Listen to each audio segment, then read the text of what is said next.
ठाकुर जी एक दिन खेल रहे सब सखान के संग, और खेलते खेलते इतने में श्रीदामा भागन लगो।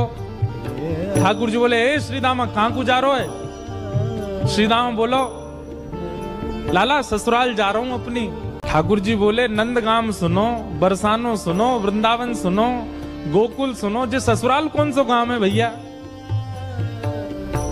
श्रीदामा हंस के बोलो, लाला ससुराल गांव को नाम ना है। तो बोले, फिर कहा है ससुराल?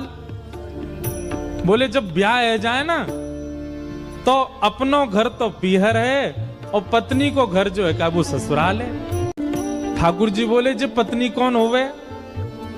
बोले, लाला जैसे नंद बाबा की तेरी मैया यशोदा पत्नी है, ऐसे ही मेरा ब्याह है रो, मैं वो पत्नी लेवे जा रहा हूं, तो पत्नी के घर को ससुराल के में। ठाकुर जी गए श्रीदामा के पास, ओए श्रीदामा मेरो ससुराल कौन सा है? मेरे ससुराल को नाम बता। श्रीदाम बोलो, मुंह का पता तेरा ससुराल कौन सा? तेरी बहू जहां की होगी वही तेरा ससुराल। बोले, मेरी बहू कहाँ है? श्रीदामा बोलो, लाला मुंह मत पूछे, मैया तो जाके पूछ। ठाकुर जी तो आज पहुंच गए सुबेरे ही, और यशोदा मैया से जाकर के रोने लगे। मैया बोली, काय गुरो रा लाला? बोले, मैया तेने मुझे इतनी बड़ी बात छिपाई। मैया बोली, कहा छुपा दियो मैंने? बोले, तेने मेरी ससुराल को नाम ना बतायो आज तक। मैं 3.5 बरस को बूढ़ा हो, अभी तक मुंह मेरी ससुराल ना पता। और वो श्रीदामा अपनी ससुराल गए बहू लेवे। यशोदा मैया बोली, लाला तेरी संगत सुधारनी पड़ेगी, सबरे सखा तो दिन ब दिन बिगाड़ते जा रहे हैं, तूने एक बड़ो है जा, तेरी ससुराल है जाएगी। ठाकुर जी बोले, बड़े कैसे हूं मैं? बोले, जब खुद दूध पीन लगेगो, खुद नहान लगेगो, खुद तैयार है जाएगो, घर के सब काम अन्य करने लगेगो, तू बड़ा हो जाएगो, तेरो ब्याह करा दूंगी। महाराज वही दिना ठाकुर जी गए, अपने सबरे पुराने लत्ता कपड़ा लेकर के आए, धोने लगे उन्हें, अपने आप दूध पीन लगे, अपने आप भोजन करने लगे, अपने आप ही उठ पटांग श्रृंगार करने लगे। शाम को बोले, मैया मैं बड़ो है गो, अब ब्याह करा दे मेरो। मैया बोली, वाह दिन में ही बड़ो है गो तू। मैया तो बोले, मैया देख तू बात ने मत बदले, बार बार मुझे कह तू ऐसा कर तो ब्याह कराऊंगी, बड़ो है जा तो ब्याह कराऊंगी। अब सब काम मैंने कर दिए, घर के सब काम काज करने लगो मैं, देख अपना श्रृंगार खुद करके आऊं, देख कैसा लग रहा हूं मैं। मैया बोली, ओठ वारी चीज आंखन में लगा के आयो, आंख वारी ओठन में लगा के आयो, यूं करो बड़ो है गो मैं। ठाकुर जी बोले, मैया मेरा ब्याह करा दे, नहीं तो श्रीदामा बहू लेके आ रहा हूं, बाकी बहू ले आऊंगा मैं, वही की बहू को ले आऊंगा, वही की ससुराल को अपना बना लूंगा। तभी एक सखा दौड़ो दौड़ो आया, बोले, ए लाला देख श्रीदामा बहू लेके आ गो। बहू को नाम सुनते ही ठाकुर जी तो मचल गए, लेके चल मुंह को जल्दी। मैया रोकने लगी, बोले, लाला ने सुधर के तो जा, कैसो बन के जा रहा है? ठाकुर जी तो दौड़े दौड़े गए, बीच रास्ता में रोक ले, सबको कथा पता है। माधवी की मां ने पहले ही मना करके भेजा था कि बोले, तेरे सखा, तेरे पति जो श्रीदामा, उनके जो सखा कृष्ण है, उनको मुख मत दिखाइयो। ठाकुर जी पालकी में घुस गए, हाथ पांव जोड़ के कहने लगे, भाभी जी एक बार ने अपना मुख दिखाए दो, लेकिन माधवी ने नहीं दिखाया। ठाकुर जी कह रहे हैं, देख ले, बड़े बड़े जोगी, बड़े बड़े तपस्वी, बड़े बड़े ध्यानी हमारे मुख को देखवे के काजे तड़पे, और हम तेरे सामने बैठे, तू हमें मोहना दिखा रही अपनो। माधवी ने मुख नहीं दिखाया। ठाकुर जी बोले, ठीक है, तड़पेगी मुख को देखवे के काजे। माधवी बोली, मोए ना तड़पनो, मेरे पास मेरो खसम है, वही देख लूंगी, तुम्हें काहे को देखना। ठाकुर जी बोले, वचन दे के जा रहा हूं, तड़पेगी। जैसे छोटे से बालक कभी कभी बड़ी बड़ी बात करते हैं तो बड़े लोग उसको मजाक में लेते हैं, ऐसी माधवी ने भी मजाक में लिया, देखा ही नहीं ठाकुर जी को। श्री शुकाचार्य जी वर्णन करते हैं, वृंदावन में कैसी स्थिति है। गोपियां दोहन करती हैं तो घर घर घर जो दही की मथनी की आवाज आती है ना, उसी में ही कीर्तन करने लग जाती हैं। कृष्ण ऐसे, कृष्ण के नेत्र ऐसे, कृष्ण की नासिका ऐसी, कृष्ण के कान ऐसे, कृष्ण को मोर पिछ ऐसा, कृष्ण की पीताम्बरी ऐसी, कृष्ण की भुजा ऐसी, कृष्ण के चरण ऐसे। कोई गोपी अपने घर में चौका लगा रही है और चौका में पौंछा की जो छर्र छर्र आवाज आवे, वही छर्र छर्र ध्वनि में ही कीर्तन करने लग जाए, कृष्ण ऐसे, कृष्ण ऐसे। हसितम मधुरम, चलितम मधुरम, वमितम मधुरम, मधुराधिपते अखिलम मधुरम। इन सबकी बातें सुनकर के मीराबाई, माधवी को ऐसा लगता है कि इन सब से तो मैं श्रेष्ठ हूं, कम से कम अपने पति की ही हूं, इन सब की तरह तो नहीं। पूरे दिन उस कृष्ण की प्रशंसा करती रहती हैं। सब गोपियां माधवी से कहती हैं, अभी तक तेरे सामने आयो ना आए और तेने अभी तक देखो ना आए। अरे या प्रेम को काम भावना ते मत देखियो, 3.5 वर्ष को 4 वर्ष को है, लेकिन वहां के प्रति एक अलग ही प्रेम प्रकट है जाए। माधवी सबको ज्ञान देती है, बोले चाहे 3 वर्ष को 4 वर्ष को है तो अन्य पुरुष, क्यों उसकी बातें करती हो, क्यों उसकी ओर देखती हो।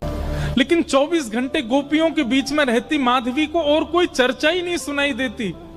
सब केवल कृष्ण की बात करती हैं, जल भरती हैं तो, बैठती हैं तो, भोजन बनाती हैं तो, बतियाती हैं तो, श्रृंगार करती हैं तो, हर समय कृष्ण कृष्ण कृष्ण कृष्ण।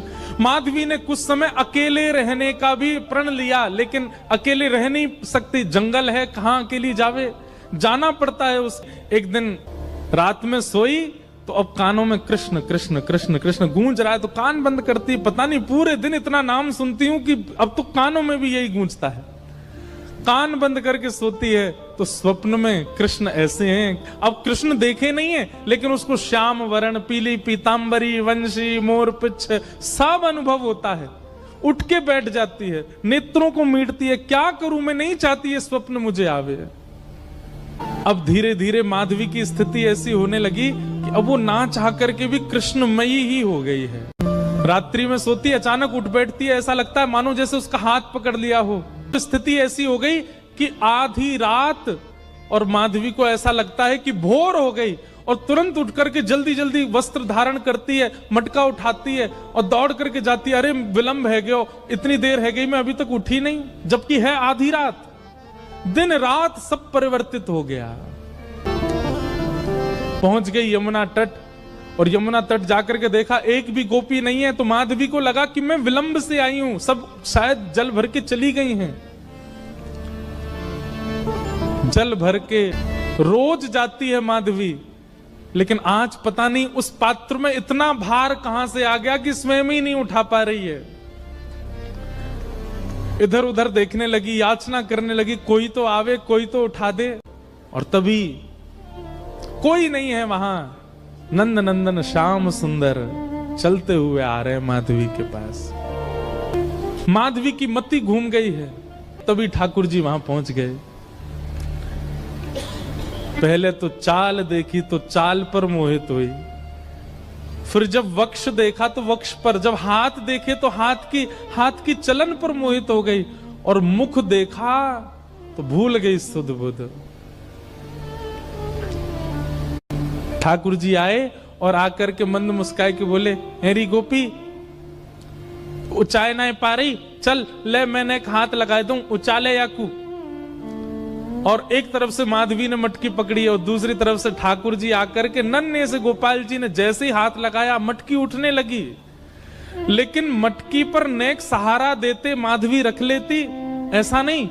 ठाकुर जी मटकी उछा के, जैसे जैसे मटकी उछ रही है वैसे वैसे ठाकुर जी लंबे होते जा रहे हैं, और बिल्कुल माधवी के नेत्रन के सामने आकर के खड़े है गए। कटाक्ष नेत्रों के सामने कोई गोपी टिक नहीं पाती, और माधवी को ठाकुर जी प्रत्यक्ष देख रहे हैं, सामने खड़े हैं कि। और वो एक क्षण के लिए जो रूप माधुरी का दर्शन हुआ, वो दर्शन देकर के ठाकुर जी खिलखिल करते हुए भाग गए वहां से। अब माधवी चाहती है कि पीछे भागे, लेकिन पैर स्तब्ध हो गए। माधवी चाहती है कि चिल्लाए कि रुक जाओ, पर बोल नहीं पा रही है। माधवी चाहती है कि इधर गए मैं नेत्र घुमा करके देख लूं, पर नेत्र घूम नहीं पा रहे। पूरा शरीर मानो जैसे एक स्थूल स्तब्ध एक मूर्तिमंत की तरह खड़ा हो गया है। केवल नेत्रों से अश्रु गिर रहे हैं, कुछ नहीं कर पा रही, बेसुध है माधवी। वहीं खड़ी रही तब तक जब तक भोर में गोपियां जल भरने नहीं आ गईं। अश्रु जलों से जल पूरा वस्त्र भीग चुके हैं माधवी के। और तभी सब गोपियां आई, आकर के देख, अरे ये माधवी, ये पहले ही आ गई जल भरवे। सब ने जाकर के हिलाया, स्पर्श के बाद भी माधवी हिल नहीं पा रही है, बस नेत्र लाल पड़े हैं, अपलक नेत्र हैं और नेत्रों से केवल अश्रु गिर रहे हैं। बोलना चाहती है, कहना चाहती है, चिल्लाना चाहती है, किसी को पकड़ना चाहती है, पर कुछ नहीं कर पा रही है। तब एक गोपी गई और यमुना जल लेकर के जैसे ही माधवी के मुख पे छिड़को, माधवी तुरंत सचल जैसी हो गई और धड़ाम से मूर्छित होकर गिरी। गोपियां सब उसके चरण मसलने लगी, हाथ पकड़ने लगी, सिर सहलाने लगी और जैसे ही होश में आई, होश में आती बस रो रही है और पूछ रही है वो कहां है, मोहिनी मूरत सांवली सूरत, वो कहां है।